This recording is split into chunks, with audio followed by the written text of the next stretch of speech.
welcome to your literacy video for Tuesday the 16th of June. Yesterday we were introduced to George's Marvellous Medicine and we were thinking about adjectives to describe Grandma. So we know what type of person she is. She's a grumpy, grouchy old woman. Okay, so today we're going to have a look at synonyms.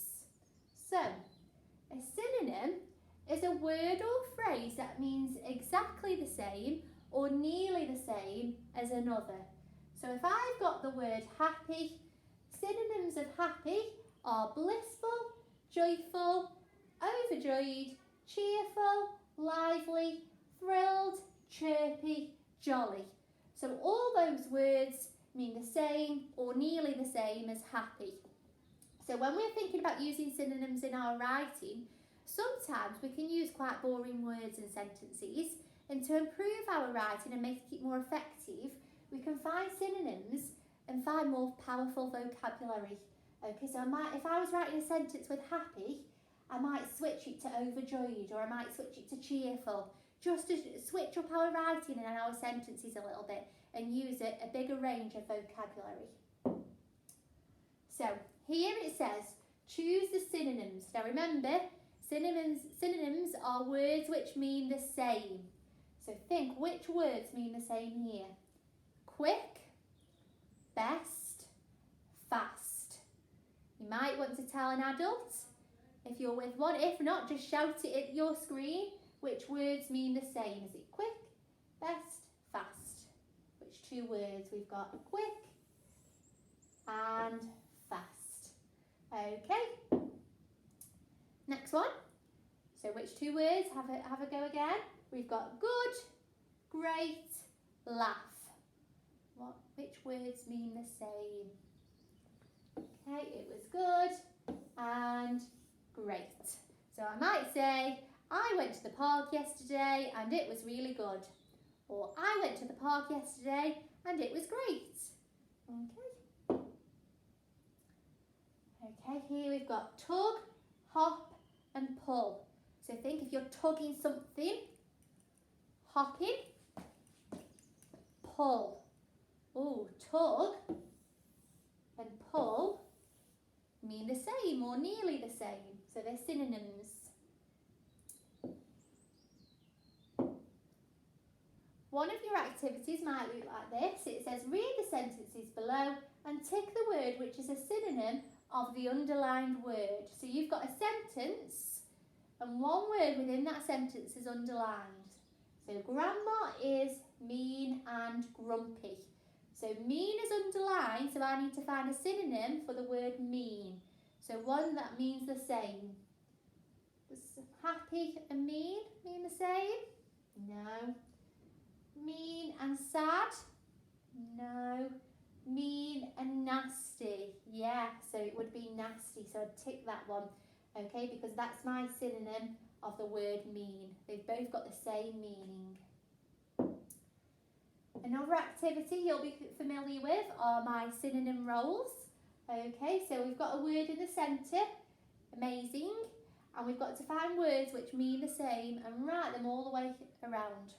Okay, so if something's amazing, I might say it's, ooh, I don't know what went wrong there. Let me start that again.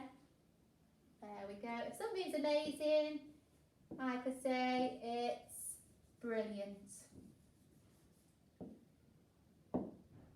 You might say it's fantastic.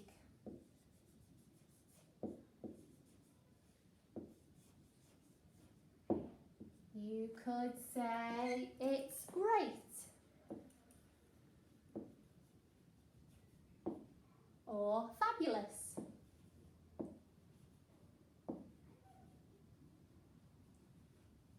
Okay, so they're all words that mean the same. Now I've thought of 4 independently. If you struggle on any and you can't think, you can only think of a few, you might want to use a thesaurus online to type in your word and it will bring up lots of different synonyms, and that's okay to do. We can't always think of them on our own, so it's okay to look them up to extend our vocabulary. Another activity you might have is upscale these sentences by finding synonyms of the underlined words.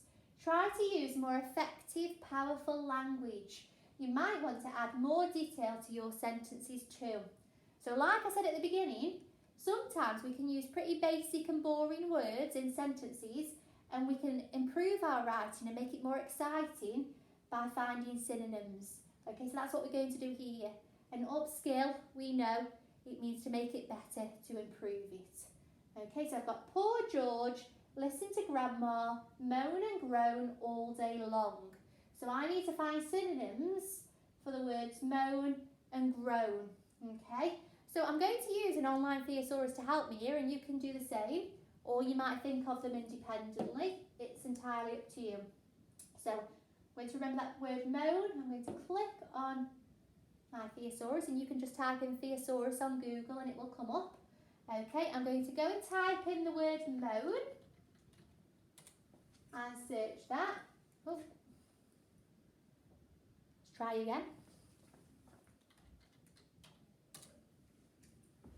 Okay.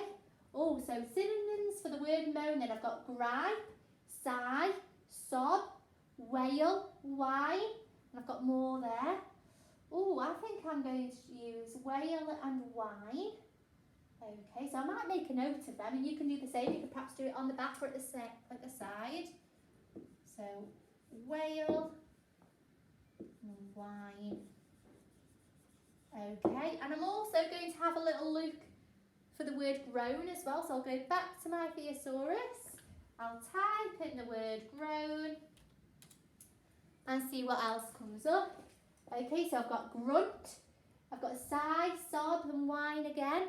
So moan and groan are synonyms as well, aren't they? They're pretty similar. So I think I'm going to choose grunt this time. Okay, I'm going to make a note of it there at the bottom. Oh, there we go. So rather than using 2 words, I think I'm going to use these 3 next. So I'm changing moan and groan to wail, whine and grunt. Okay, so I'm going to use most of the sentence, but I'm going to upskill it with these words. So it started with poor George. Okay, so I might change that to a 2A. I might put poor little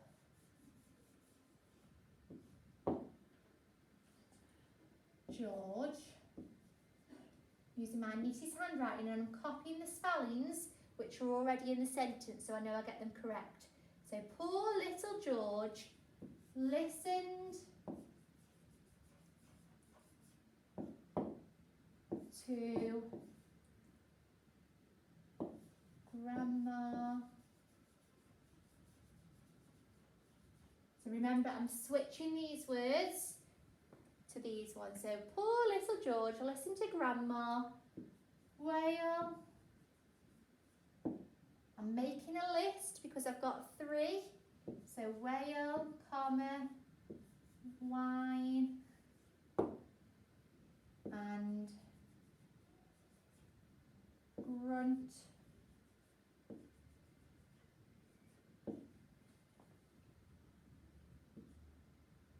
All day long. And full stop. I'll just go back and cross my T. There we go. So just check you've got your capital letter, you've got your full stop, and you've changed your underlined words to make them better. So poor little George listened to grandma wail, whine and grunt all day long. And if you wanted to add more detail into your sentences, you can as well, so to make them more effective. Okay, so there are your activities. Good luck.